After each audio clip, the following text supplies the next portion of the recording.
Облыс орталығында алғаш рет Қазақстан Республикасының медиаторларының ассоциациясының ашылу салтанаты өтіп, лентасы қиылды. Бұл орталыққа сотқа дейінгі кеңес, сотқа дейінгі татуластыру жұмыстары бойынша тегін кеңестер берілетін болады. Ал медиаторға жүгінген жағдайда ол ақылы бөлімге ауысады. Яғни белгілі бір тарифсіз келісім бойынша жүргізілетін болады.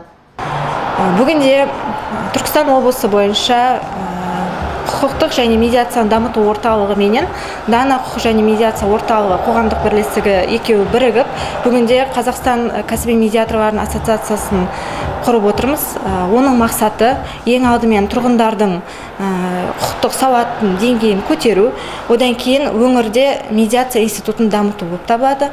Әрі қарай тұрғындардың құқықтық сауатын көтеру мақсатында бүгінде ассоциация заңгерлік көмек көрсету палатасымен бірге ынтымақтастық туралы меморандумға қол қойып, бүгін бұл орталық халыққа көмек көрсету мақсатында жұмыс жасайды. Яғни кәсіби медиатор менен заңгер кеңесші отырады, тегін кеңес береді осы жерде. Және де әрі қарай бізде өздеріңіз көргендей медиация кабинеті жұмыс жасайды. Яғни тараптар әрі қарай татуласуға ниет білдіріп жатса, медиация кабинетінде оларға жағдай жасалған. Әрине медиатордың жұмыстары ақылы, себебі әрбір кәсіби медиатор кірістер басқармаларында тіркеліп отчет тапсырып жатады.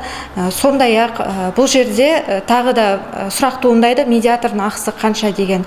Яғни медиация заңына сәйкес медиация қағидаттарын бұл жерде де ұстанамыз. Еріктілік, тараптар өз еркімен келісімді түрде медиатормен келісіп ақысын төлеп жатады. Яғни белгіленген тариф жоқ.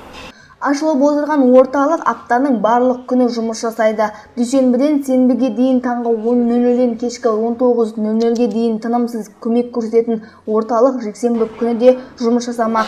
Одан өзге облыс аумағында бұл орталықтың 25 кәсіби медиаторы, 10 заңгер кеңесшісі бар. Біздің негізгі мақсатымыз дауды сотта шешу емес, сотқа дейін шешу. Халық арасында ел болғасын ел даусы болмайды. Сондықтан бұл өте жақсы жұмысты қолға алды деп отырмыз. Себебі мақсат біздің де бұл осы орталықтың жұмысы істі халық арасындағы дауды сотқа жеткізу емес, сотқа дейін шешу.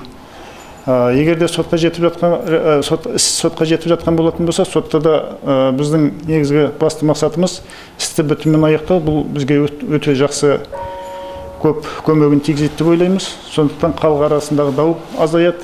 Сонымен қатар осы жұмыстың орталығына тоқталатын болсақ, бұл жұмыс тегін, бастапқы халық келген кезде тегін көмек көрсететінін айтып отыр. Бұл да өте жақсы бастама. Көбінде сотқа жүгінген азаматтар көп шығынды алып жатады. Сондай жағдайлардың алдын алуға орай ашылып отырған орталық істі дау-дамайсыз аяқтауға жұмыс жасайтын болады. Медиация тәртібі бітіммен аяқтаумен соттағы шешімнің тиімділігі жөнінде айта кетейін. Сот шешім қабылдаған кезде әрдайым сот шешім қабылдаған кезде бір жақ ұтылады.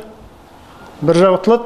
Онда ал егерде істі бітіммен аяқтайды, медиациямен аяқтайтын болса, ол екі жаққа тиімді. Екі жақ өздері келісе отырып, өздеріне тиімді шешім қабылдайды. Ол әрқайсысы өз еріктерімен, біріншіден өз еркімен қабылданады, екіншіден ол орындауға да өте оңай болады. Себебі екі тарап бір өз келісе отырып, ол қабылданған ортақ шешімді қай уақытта кім орындайды, қалай орындайды, қандай тиімді жағдайда орындайды, сол жақтардың бәрін өздері келіседі, ортақ келісімге келіп орындауға да оңай болады.